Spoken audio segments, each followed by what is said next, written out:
Nous allons amorcer la seconde partie de cette émission qui reçoit aujourd'hui Barthélémy Diaz, qui est député maire de Mermoz-Sacré-Cœur, une commune de Dakar où nous nous trouvons actuellement. Merci d'être toujours en notre compagnie. Donc, vous disiez tout à l'heure qu'il n'y aura pas élection le 24 février prochain. Expliquez-nous comment ça va se passer. Parce que c'est de la même manière que vous avez menacé que le Conseil constitutionnel soit responsable de ce qu'il adviendra. Et pourtant, le Conseil constitutionnel a donné la liste des 5 candidats retenus pour cette élection. Rien ne s'est passé.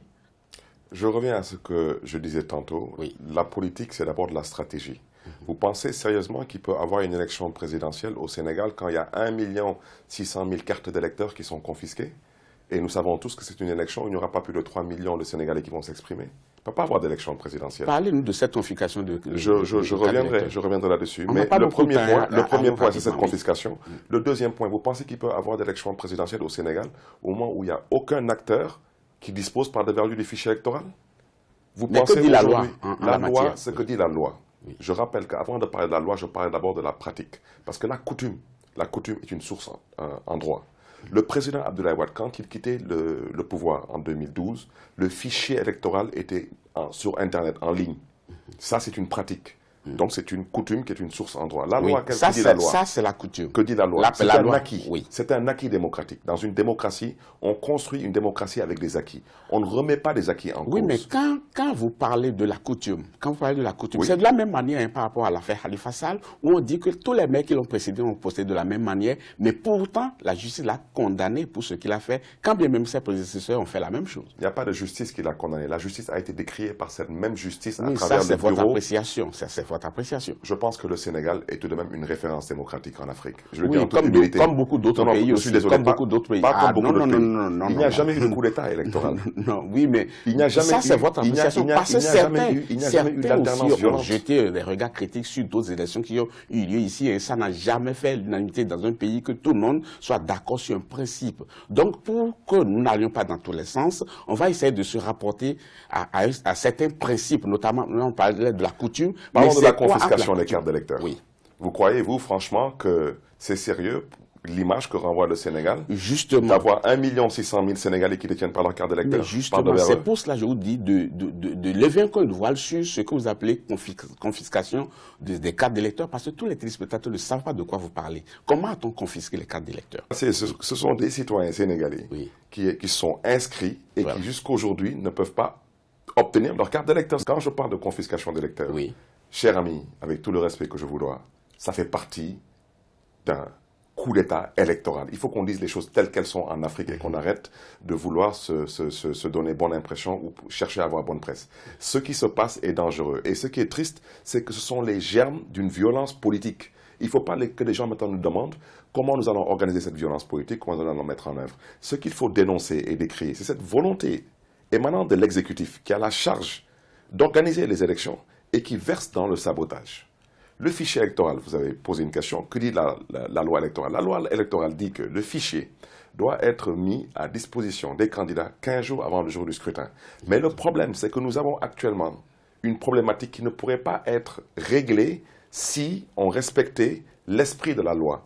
Parce que si le fichier est mis à disposition des candidats 15 jours avant le scrutin, et le contentieux pour tous ceux qui n'ont pas leur carte d'électeur, c'est de ça qu'il s'agit. C'est la raison pour laquelle nous avons dit, par souci de transparence, il faudrait conserver l'acquis démocratique qui était là sous le président Wade. C'est de prendre le fichier, de le mettre sur Internet et qu'il puisse être consulté aussi bien par les Sénégalais de l'intérieur que de la diaspora. Et que les acteurs politiques que nous sommes au besoin, que nous puissions saisir qui le droit pour pouvoir introduire des recours par rapport au contentieux. Mais justement, quand le problème a été posé, quelle est la réponse officielle qu'on vous a donnée par rapport à la confiscation de millions de cartes d'électeurs? Quelle est la réponse officielle que les exécutifs donnent par rapport à cette question-là? Mais la réponse officielle, c'est que le ministre de l'Intérieur, M. Aly Ngouille Ndiaye, a dit que lui, il fera de son mieux pour que son candidat gagne. Et il fera en sorte que tous ceux qui doivent voter pour le président Macky Sall obtiennent leur carte d'électeur. Et les archives sont là. Vous pouvez le consulter. Ça, c'est sorti de la bouche du ministre de l'Intérieur. C'est scandaleux.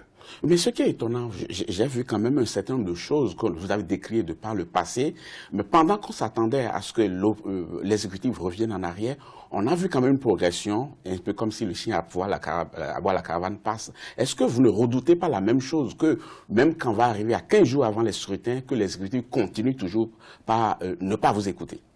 Le peuple sénégalais, si je le caricature, il est à l'image d'un moteur diesel. Il démarre doucement. Mais une fois qu'il est allumé, faites-moi confiance, il a une tradition démocratique, il a une tradition électorale, il a une tradition aussi de lutte politique. Et nous n'avons plus rien à prouver sur le continent africain. Nous savons nous battre et de façon civilisée. On n'a pas besoin de compter nos morts par dizaines ou par centaines pour obtenir une alternance. Et nous l'avons déjà démontré. Barthélémy Diaz, au-delà des questions de politique politicienne, parlez-nous un peu de ce que vous retenez du bilan de Macky Sall à la tête du pays pendant 7 ans. Ben, j'aurais bien aimé vous dire de belles choses et de bonnes choses. Mais ce que je peux vous dire, peut-être en synthèse, c'est qu'on parle beaucoup de taux de croissance au Sénégal. Mais cette croissance, est-ce qu'elle est liée au secteur primaire ou au secteur secondaire? Je pense qu'elle est plutôt liée au secteur tertiaire. Et si on décortique le secteur tertiaire, on verra très bien que c'est une croissance qui est une croissance entre les mains des étrangers. C'est par rapport aux services, aux banques, etc. Donc les télécommunications, les banques, les assurances. Donc elles ne sont pas détenues par des locaux. Hein. Et je terminerai pour ne pas être trop long, parce que pour moi, je pense que c'est au Sénégal de décider ce qu'il pense aujourd'hui du bilan du président Macky Sall. Je pense que sur 196 pays à travers le monde, le Sénégal n'a pas encore amélioré son rang des pays les plus pauvres. Et il occupe la 176e place.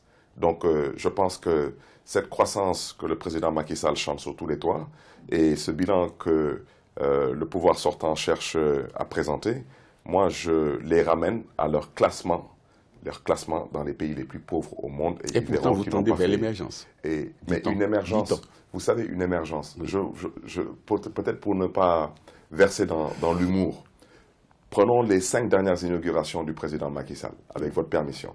Il a inauguré le train express régional. Oui. Ben, il ne fonctionne pas, il est fermé. Donc ce n'était pas une inauguration. Il a inauguré, il a Touba. C'est une autoroute qui doit aller de Dakar à Touba. Il est le seul à l'avoir emprunté, elle n'est toujours pas praticable. Il a inauguré l'arène nationale. Elle a été fermée juste après l'inauguration.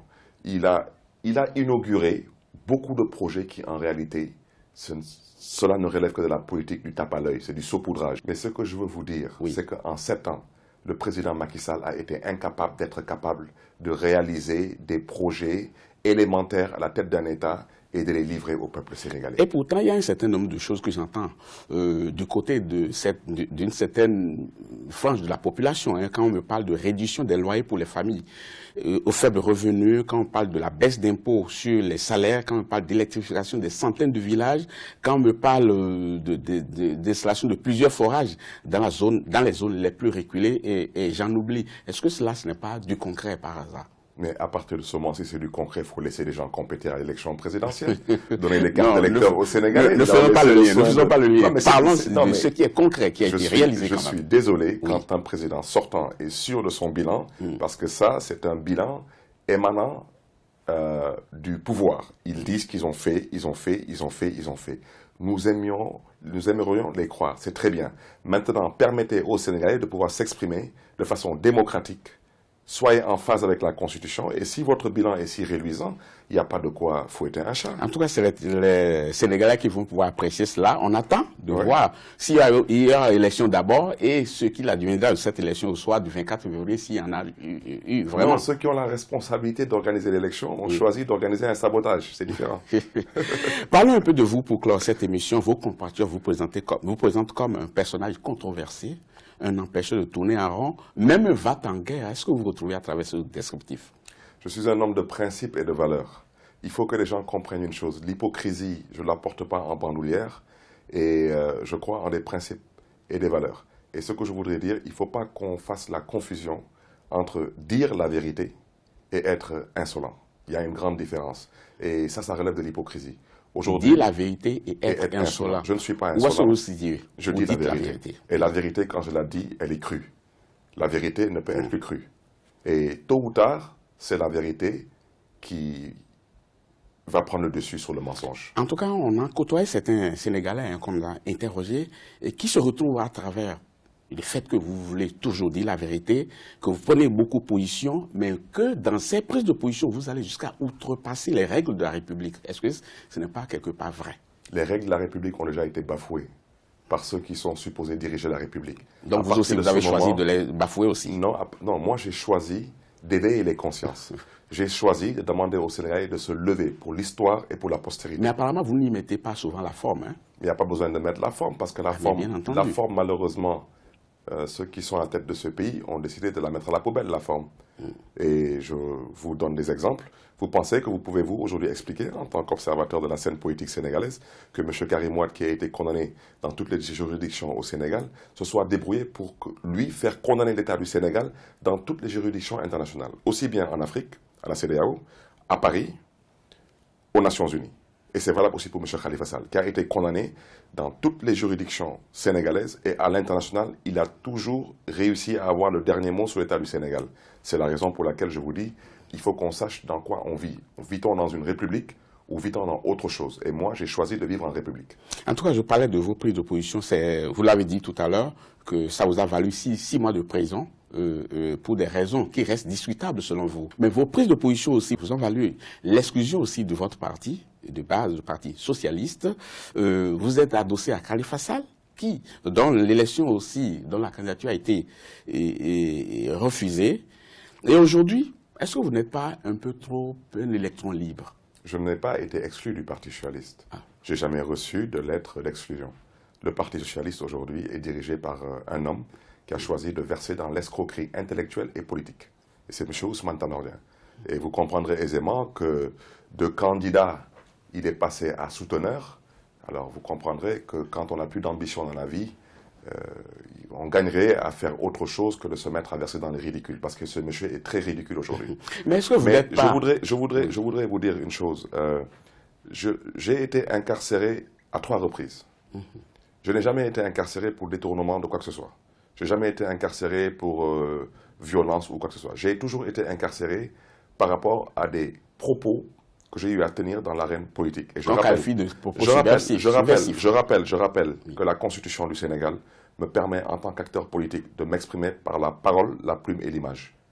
Et ce que j'ai dit lors de ma dernière incarcération, j'ai dit que cette prostitution intellectuelle et professionnelle que nous observons dans un pouvoir qui est supposé être indépendant de par la Constitution, nous devons nous donner la main pour que cette prostitution cesse. C'est inadmissible que la Constitution du Sénégal confère un pouvoir à des hommes et que ces hommes refusent d'exercer ce pouvoir après avoir prêté serment. C'est de pouvoir honorer ce pouvoir et de pouvoir dire le droit au nom du peuple et non au nom d'un clan ou d'un parti. Et je rappelle que peut-être, je l'ai dit de façon peut-être un peu crue pour les Sénégalais, mais c'est ce que le bureau de l'Union des magistrats du Sénégal a dit autrement. C'est tout. Et je vais vous dire une chose. J'ai parlé de prostitution, mais et ceux qui ont parlé de corruption? La prostitution, elle peut être légale sous certaines formes. Mais la corruption, elle est illégale sous toutes ses formes. Et aujourd'hui, combien de hauts responsables de ce pays ont eu à traiter des magistrats de corrompus? Ils n'ont jamais bronché. Lors du procès de M. Khalifa Sall, le président de la Cour d'appel de Dakar, les partisans de Khalifa Sall et d'autres Sénégalais sont levés dans la salle pour le traiter de corrompu. Il n'a pas bronché, parce qu'il sait très bien s'il est corrompu ou pas.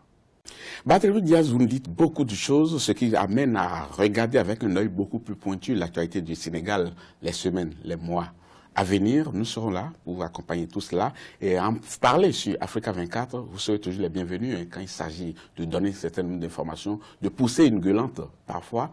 Ce sera toujours avec un plaisir. Merci beaucoup d'avoir été là. Le plaisir sera partagé. Merci.